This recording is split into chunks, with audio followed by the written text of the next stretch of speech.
The security guard's eyes followed him from the moment he stepped through the revolving glass doors of Morrison, Wells, and Associates. It was 8:47 a.m. on a crisp Monday morning in downtown Chicago, and Malik Washington was about to walk into the most prestigious law firm in the Midwest for the first time. At 32 years old, he stood 6 feet tall with a lean, athletic build that filled out his charcoal gray Tom Ford suit perfectly. His dark skin seemed to absorb the morning light streaming through the floor-to-ceiling windows, and his close-cropped beard framed a face that carried both intelligence and quiet determination. But none of that mattered to the man watching him from behind the marble security desk. What happens when one of the country's most brilliant legal minds walks into a room where nobody expects to see him? The answer will shock you, inspire you, and remind you why assumptions can be the most dangerous weapons of all. Welcome to Voice of the Black, where we shine light on the stories that need to be heard. Before we dive into this incredible journey of justice and vindication, tell us in the comments what city you're watching from today. And if you believe that respect should be based on character, not color, hit that subscribe button and join our community of truth seekers. Malik adjusted his silk tie as he approached the reception desk, his Italian leather briefcase in hand. The lobby of Morrison, Wells, and Associates was everything you'd expect from a firm that charged $800 an hour, polished marble floors, original oil paintings, and furniture that cost more than most people's cars.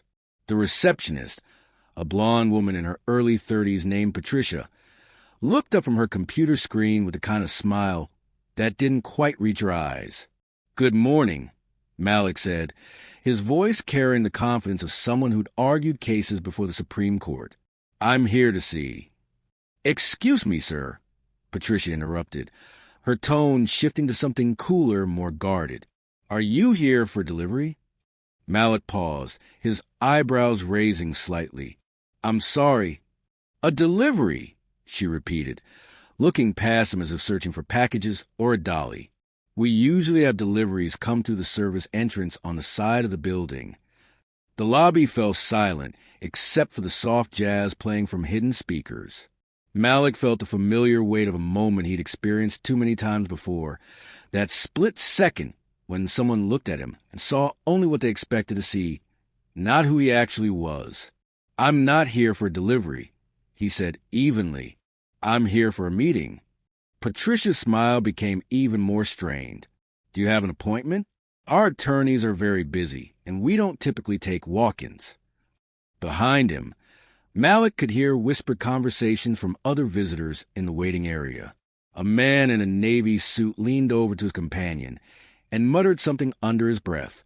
The security guard, a heavy-set white man with graying temples, had stood up from his desk and was slowly making his way over. "Sir," the guard said, his voice carrying the authority of someone used to being obeyed, "is there a problem here?" Malik turned to face him, maintaining his calm demeanor despite the heat building in his chest. "No problem at all. I'm simply trying to check in for my meeting." The guard looked him up and down, taking an expensive suit, the confident posture, but somehow still seeing something that didn't fit his expectations. "What kind of meeting?" "A business meeting," Malik replied, not volunteering more information than necessary. Patricia cleared her throat. "Sir, if you're looking for employment opportunities, you need to submit your resume through our website. We don't hire through walk-ins." The assumption hit like a slap. Malik had graduated summa cum laude from Harvard Law School, had clerked for a federal judge, had built a reputation as one of the most formidable civil rights attorneys in the country. He'd been featured on the cover of Legal Times magazine just 6 months ago. And yet, here he stood, being treated like someone who'd wandered in off the street looking for a job. "I think there's been a misunderstanding," Malik said, his voice still controlled but with an edge that hadn't been there before. The security guard stepped closer. "Look, buddy, maybe you're lost. There's a McDonald's about 3 blocks down if you're looking for that kind of work." The lobby went completely quiet. Even the soft jazz seemed to pause. Malik felt every eye in the room on him, watching to see how he'd react. He'd been in situations like this before, moments where he could either explode in righteous anger or maintain his dignity while proving his point. He chose the latter. "I'm Malik Washington," he said clearly, loud enough for everyone in the lobby to hear. "I'm here for my 9 a.m. meeting with senior partner James Morrison to discuss my partnership agreement." Patricia blinked rapidly, suddenly looking less certain. The security guard frowned, clearly not believing what he'd just heard. "Partnership agreement?" Patricia repeated, her voice smaller now. Malik reached into his briefcase and pulled out a thick manila folder. "Perhaps you'd like to call Mr. Morrison's office and confirm." For the first time since he'd walked in, uncertainty flickered across Patricia's face. She glanced at her computer screen, then at the security guard, then back at Malik. Let me just..." She stammered, reaching for her phone.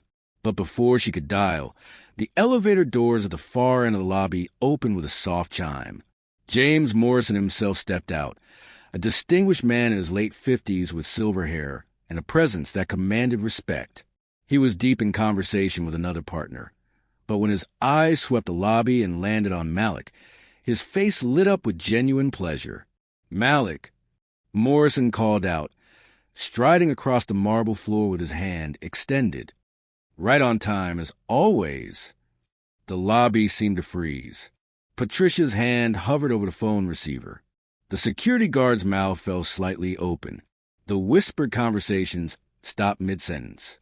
Morrison reached Malik and shook his hand warmly before turning to address the reception desk. "Patricia, I trust you've taken good care of Mr. Washington. He's joining us as a senior partner, specializing in civil rights and constitutional law." Patricia's face had gone pale. "Yes, sir." "Of course." Morrison turned back to Malik with a smile. "I have to say, I'm excited about this partnership. Your work on the Bradley case was absolutely brilliant. Overturning that discriminatory housing policy. That's exactly the kind of impact we want to make here." "Thank you, James," Malik replied, his voice warm but his eyes still holding the memory of what had just transpired. "I'm looking forward to working with the team." "Come on up," Morrison said, gesturing toward the elevator. "The other partners are eager to meet you. We've got coffee and pastries in the conference room." As they walked toward the elevator, Morrison continued talking about cases and strategies, but Malik could feel the weight of every stare in the lobby. When the elevator doors opened, Morrison stepped aside to let him enter first, a small gesture of respect that felt enormous after what had just happened. Just before the doors closed, Malik caught a glimpse of Patricia frantically typing at her computer and the security guard standing frozen by his desk, probably wondering if he still had a job. The elevator rose smoothly toward the 40th floor, and Morrison filled the silence with talk about the firm's recent victories and upcoming challenges. But Malik's mind was still processing what had just occurred downstairs. It wasn't the first time, and he knew it wouldn't be the last. But each incident reminded him why his work mattered so much. "Malik," Morrison said as they reached their floor, "I hope you didn't have any trouble getting in this morning. Sometimes our security can be a bit overzealous." Malik smiled tightly. "Nothing I couldn't handle." Morrison's expression grew more serious. "If there was a problem, I want to know about it. We pride ourselves on being a welcoming, inclusive firm." "I appreciate that, James. Let's focus on the work ahead." The elevator doors opened to reveal a hallway lined with floor-to-ceiling windows, offering a breathtaking view of Lake Michigan. Original artwork adorned the walls, and the carpet was thick enough to absorb every footstep. This was the inner sanctum of legal power in Chicago, and Malik was about to become part of it. But even as Morrison led him toward the conference room where the other senior partners waited, Malik couldn't shake the memory of those moments in the lobby. The assumptions, the dismissal, the casual cruelty of being reduced to a stereotype in an expensive suit. The conference room was impressive, a long mahogany table surrounded by leather chairs, with windows offering a panoramic view of the city. 8 senior partners rose as Morrison and Malik entered, their faces showing varying degrees of curiosity, interest, and in some cases, barely concealed surprise. "Everyone," Morrison announced, I'd like you to meet Malik Washington, our newest senior partner.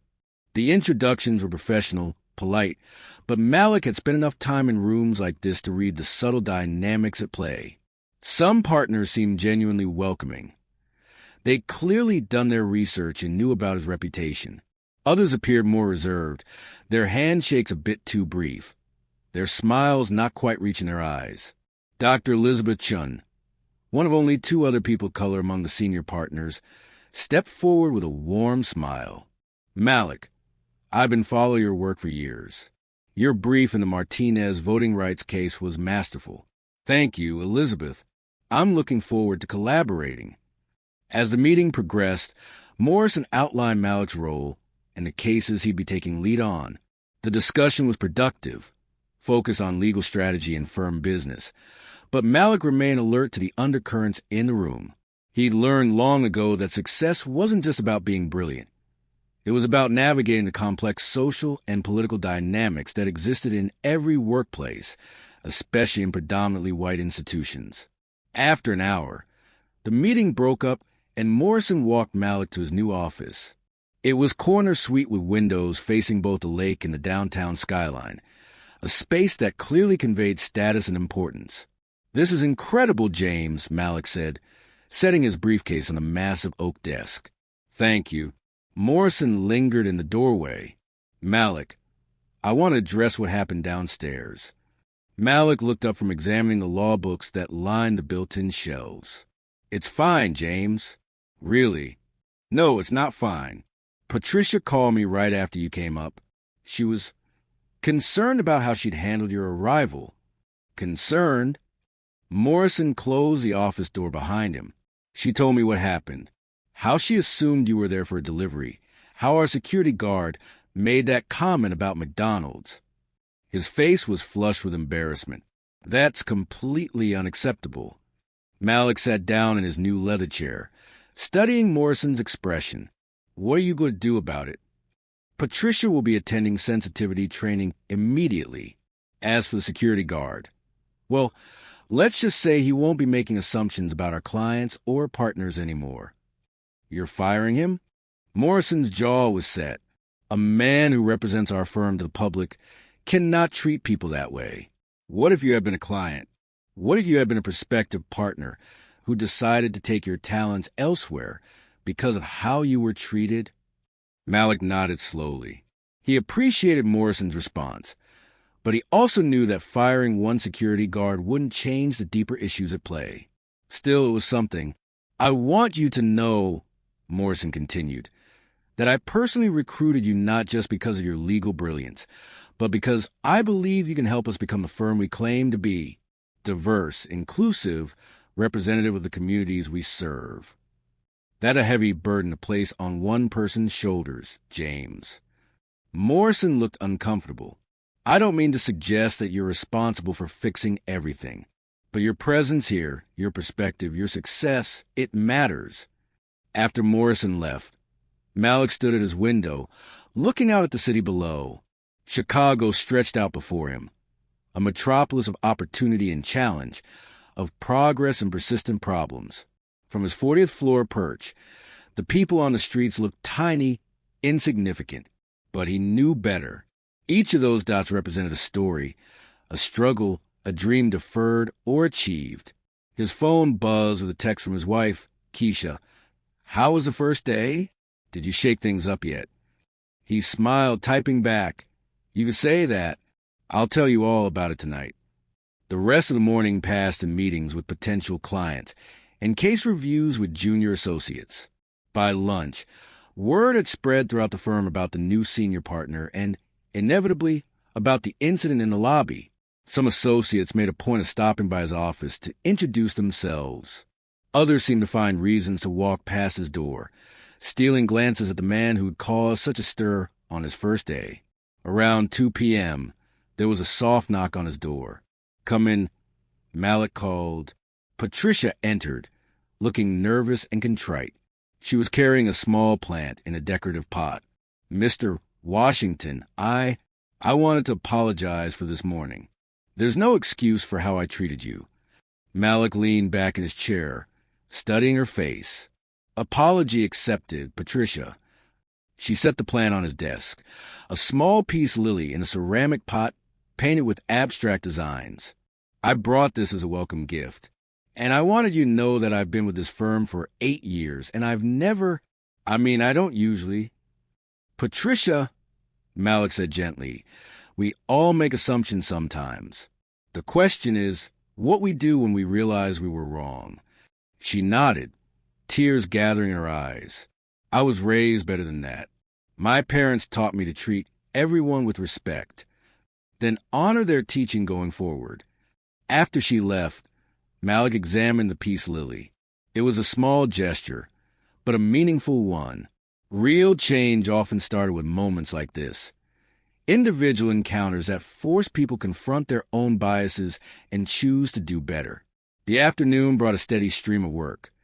Case files to review, briefs to analyze, strategy sessions with other attorneys. By 6 p.m., most of the office had cleared out, but Malik remained, poring over the details of his first major case as a Morrison Wells partner. The Bradley case Morrison had mentioned was complex. A class action lawsuit against a suburban school district that had been systematically underfunding schools in predominantly black neighborhoods, while pouring resources into schools in whiter, wealthier areas. It was exactly the kind of case that had driven Malik to law in the first place. Growing up in Detroit, he'd seen firsthand how institutional racism could shape lives and limit opportunities. His own elementary school had outdated textbooks and leaking ceilings, while the school across town, in the white suburb where his mother cleaned houses, had computer labs and arts programs. The disparity had planted a seed of righteous anger that law school had taught him to channel into effective advocacy. His phone rang, interrupting his reading. The caller ID showed his mother's number. "Hi, Mama." "Baby, how was your first day at that fancy law firm?" Dorothy Washington's voice carried the warmth and strength that had sustained their family through difficult years. She worked 3 jobs to keep Malik in school, cleaning offices by night and houses by day, never complaining, always believing her son would make something of himself. "It was interesting," Malik said, leaning back in his chair. "Interesting how? Did they try to put you in your place?" His mother knew him well enough to read the tone in his voice. "Something like that. But I handled it." "Course you did. You got that from me. We don't back down from nobody." They talked for 20 minutes about family news and neighborhood gossip. Before hanging up, Dorothy said, "Malik, baby, I'm proud of you. Not because of that fancy office or the money, but because you're using your gifts to help people. That's what matters." After the call ended, Malik sat in the gathering darkness of his office, thinking about his mother's words. The view from his window had transformed as evening fell, the city lights creating patterns of gold and white against the black sky. It was beautiful, but it was also a reminder of the distance between where he sat and where he'd come from. His thoughts were interrupted by another knock on his door. This time it was Elizabeth Chun, the partner who greeted him so warmly that morning. "Working late on your first day?" she asked, settling into one of the chairs across from his desk. "Old habits. Plus, I want to make sure I'm fully prepared for the Bradley case." Elizabeth smiled. "That case is going to make or break your reputation here. It's high profile, politically sensitive, and the opposing counsel is known for playing dirty. Sounds perfect for me. That's what I was hoping you'd say." Elizabeth's expression grew more serious. "Malik, I heard about what happened in the lobby this morning. News travels fast. In a firm this size, everything travels fast. I wanted you to know that some of us have been waiting for someone like you to join the partnership. Someone like me? Someone with credentials to be unquestionable, the backbone to stand up to the old boys network, and the passion to take on the cases that really matter." She paused. "I've been here for 6 years, and I've had to pick my battles carefully. Maybe now I won't have to fight alone." They talked for another hour about cases, firm politics, and the challenges of being one of the few people of color in a prestigious white institution. Elizabeth shared stories of her own experiences. The subtle slights, the times her expertise was questioned, the extra scrutiny she faced. "The thing is," she said as she prepared to leave, "your being here changes the dynamic. They can't dismiss both of us as easily as they could dismiss one." After Elizabeth left, Malik remained at his desk until nearly 9 p.m., reading case law and preparing for the challenges ahead. When he finally gathered his things to leave, the office was quiet except for the security guard making his rounds. A different guard than the one from that morning, he noted. The lobby was empty except for the night cleaning crew. As Malik waited for his ride, he thought about the custodial staff moving quietly through the building, emptying trash cans and vacuuming carpets. How many of them had college degrees? How many had dreams deferred by circumstance or bias? How many were just as brilliant as the lawyers whose offices they cleaned, but had never been given a chance to show it? His Uber arrived, and as the car pulled away from the curb, Malik looked back at the towering glass building that was now his professional home. Today had been just the beginning. He'd proven he belonged in that lobby, in that conference room, in that corner office. But the real work, the work of using his position to create opportunities for others, to challenge unjust systems, to be the change he wanted to see, that work was still ahead of him. 3 weeks later, Malik sat in a packed courtroom presenting his opening argument in the Bradley case. The school district's lawyers had come prepared for battle, but they hadn't expected the methodical precision with which Malik dismantled their defenses. Using statistical analysis, budget documents, and testimony from teachers and parents, he painted a picture of institutional discrimination so clear that even the most skeptical observers couldn't deny it. The case made headlines not just locally but nationally. Harvard Law graduate challenges school segregation in 21st century. Read one. Rising star tackles educational inequality. Proclaimed another. But for Malik, the most meaningful moment came when a young black student from one of the underfunded schools approached him outside the courthouse. "Are you really going to fix our school?" the boy asked. "We're going to try," Malik replied. "But you know what's going to make the biggest difference? You studying hard, believing in yourself, and never letting anyone tell you that you don't belong somewhere." The boy nodded solemnly and ran back to his mother, who was watching from across the street with tears in her eyes. 6 months later, Malik's office wall was covered with framed articles about the Bradley case victory and the $50 million settlement that would transform educational opportunities for thousands of students. But the decoration he treasured most was a hand-drawn thank you card from students at Roosevelt Elementary, one of the schools that would benefit from the settlement. The security incident on his first day had become firm legend, a story told to new associates about assumptions and the importance of treating everyone with respect. Patricia had become one of his most enthusiastic supporters, going out of her way to ensure visiting clients felt welcomed and valued. But perhaps the most significant change was harder to quantify. The firm had begun recruiting more aggressively from historically black colleges and universities. They created a mentorship program for young attorneys from underrepresented backgrounds, and they'd made it clear that bias and discrimination would not be tolerated at any level. On a Friday evening in late autumn, exactly 1 year after his first day, Malik stood again at his office window, watching the sun set over Lake Michigan. His phone buzzed with a text from his mother. "Saw you on the news again, baby. Keep making us proud." He smiled, thinking about that morning a year ago when he walked through those glass doors and been mistaken for a delivery man. The assumptions people made about him hadn't disappeared. He still faced them regularly, in courtrooms and boardrooms at conferences and cocktail parties. But his response had evolved. Instead of just proving them wrong, he now focused on creating spaces where the next generation wouldn't have to prove themselves at all. A knock on his door interrupted his thoughts. Elizabeth Chin entered, carrying a bottle of champagne and wearing a huge grin. "What's the celebration?" he asked. "I just got word from the nominating committee. You're being considered for the State Bar Association's Civil Rights Attorney of the Year award." Malik raised his eyebrows. Seriously? "Seriously. The Bradley case, the housing discrimination suit you won last month, your pro bono work with immigration families. It's all adding up. You're making a real impact, Malik. They opened the champagne and toasted not just a potential recognition, but the work still to be done.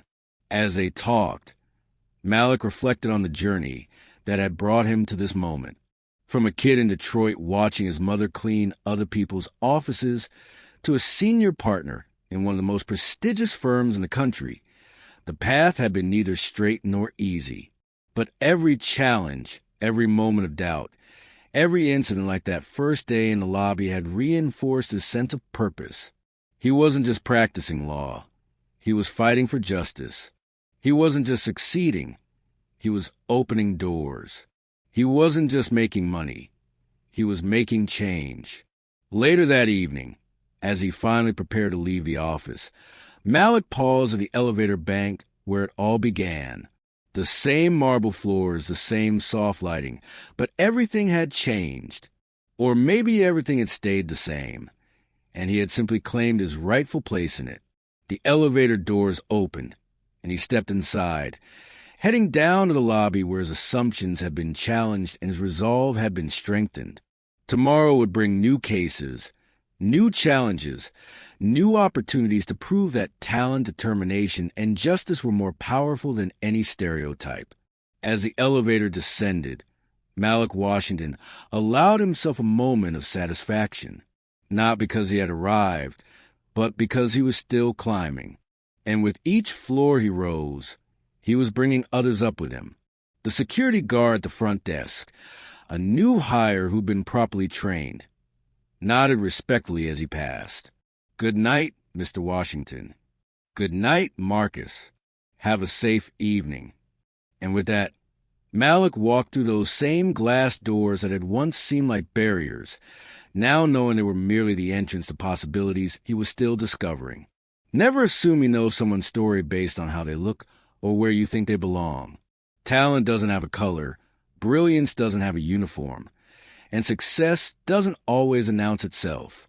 The person you overlook today might be the one who changes everything tomorrow. And sometimes the most powerful statement you can make is simply showing up, proving you belong, and then holding the door open for the next person to walk through.